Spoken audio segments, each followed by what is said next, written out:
Or should I say, hello sailor, and welcome to day 7 of the TooFatLardies Advent Calendar.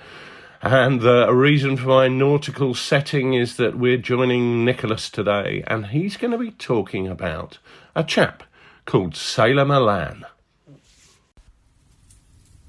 To be blessed with the name of Adolf during the 1930s must have been quite a cross to bear. So it's perhaps no surprise that Adolf Malan, a South African who had previously served in the South African Merchant Navy and the Royal Navy Reserve, but whose dream of flying brought him in 1936 to the RAF, promptly became known as Sailor.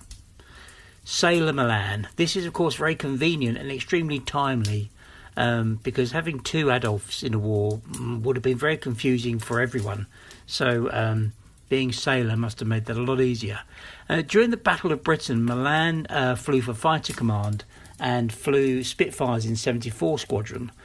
He was unfortunate enough to have been involved in what became known as the Battle of Barking Creek in September 1939, in which Spitfires of 74 Squadron, A Flight of 74 Squadron, commanded in fact by Sailor Malan, shot down 2 Hurricanes from 56 Squadron.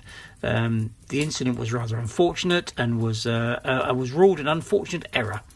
And fortunately for Malan, if not for the 2 pilots that were shot down, and by 1940, by May, Malan was slugging it out with the Luftwaffe over the Pas-de-Calais.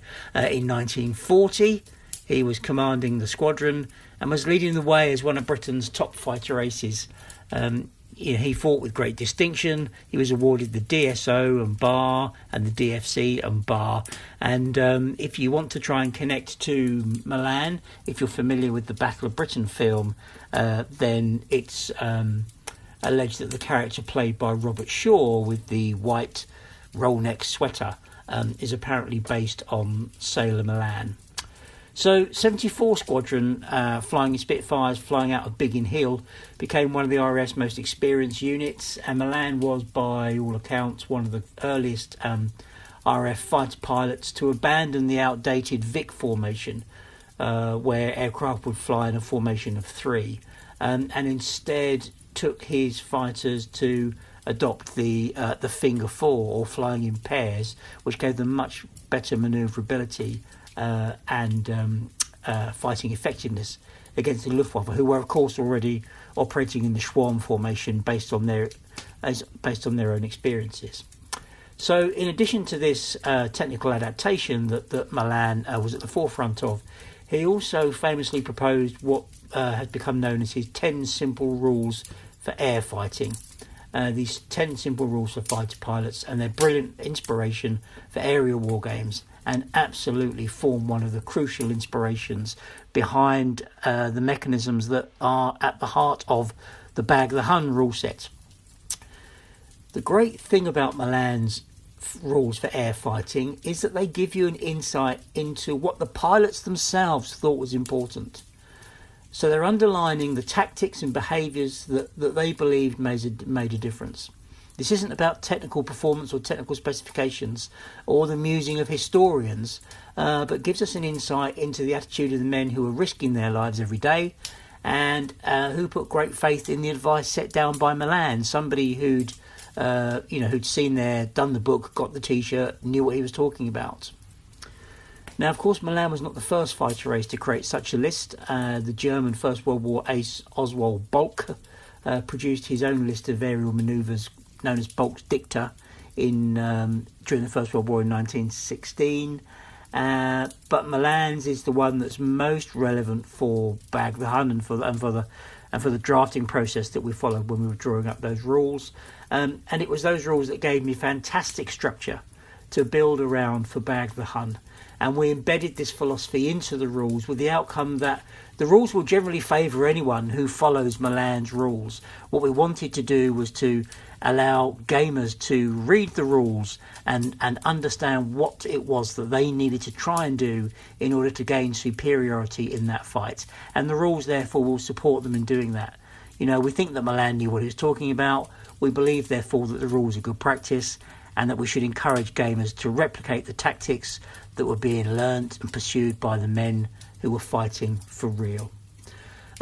So what are the 10 rules? Well, we don't really have time in this to go through a full analysis of the 10, but I will read them out because I've got them printed out here in preparation for this. We did do a full analysis of how each of these rules fits into Bag the Hun, which is in one of the old TooFatLardies Christmas or summer specials. And so I'd recommend that you go and search that out if you want to know a bit more. But here they are. Here are Malan's 10 rules. You'll have to imagine that I'm reading this out in a South African fighter pilot public school kind of background voice, which I won't attempt to do. So here they go. Rule number 1. Wait until you see the whites of his eyes. Fire short bursts of 1 or 2 seconds only when your sights are definitely on. Rule number 2. Whilst shooting, think of nothing else. Brace the whole of your body. Have both hands on the stick. Concentrate on your ring sight. Rule 3. Always keep a sharp lookout. Keep your finger out. Rule 4. Height gives you the initiative. Rule 5. Always turn and face the attack. Rule 6. Make your decisions promptly. It's better to act quickly even though your tactics are not the best. Something which I'm sure John Boyd and his OODA loop will be very proud of. Rule number 7. Never fly straight and level for more than 30 seconds in the combat area. Rule number 8. When diving to attack, always leave a proportion of your formation above to act as a top guard. And of course in Bag the Hun you do receive an initiative bonus for being the highest formation on the table. Rule 9. Initiative, aggression, air discipline and teamwork are words that mean something in air fighting. And rule number 10.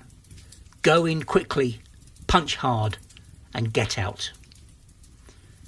Now, if you play Bag the Hun, you'll hopefully see how each of those 10 applies to the mechanisms that are in there. If you haven't played Bag the Hun, well, what better Christmas present than to grab yourself a copy and to take to the skies and start turning Malan's rules into your own actions.